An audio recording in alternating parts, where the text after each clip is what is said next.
ఆ నెల రేపటి నుండి ప్రారంభించబడిన నెలలో మనం ప్రపంచానికి చెప్పాల్సిన మాట ఏంటో తెలుసా? ఆయన దిగి వచ్చాడు కాబట్టే మనం పరలోక రాజ్యానికి ఎక్కగలిగాం. హల్లెలూయా.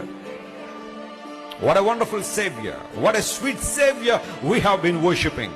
ఎంత గొప్ప దేవుణ్ణి మనం ఆరాధన చేస్తున్నాం. నా కోసం దిగొచ్చాడు ఆయన, నన్ను లేవనెత్తడానికి, నన్ను పరలోక రాజ్యం చేర్చడానికి, నా పాపాలు క్షమించడానికి, నా అపరాధాలను తుడిచివేయడానికి, నా జీవితాన్ని మార్చడానికి నా కోసం దిగొచ్చిన యేసయ్య.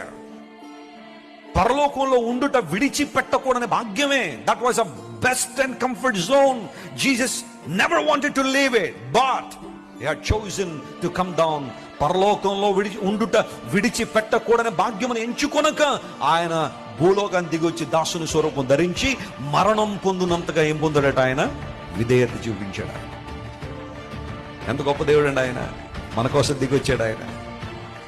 చాలా మంది అనుకుంటారు యేసు ప్రభు మతాలు మార్చడానికి వచ్చాడని.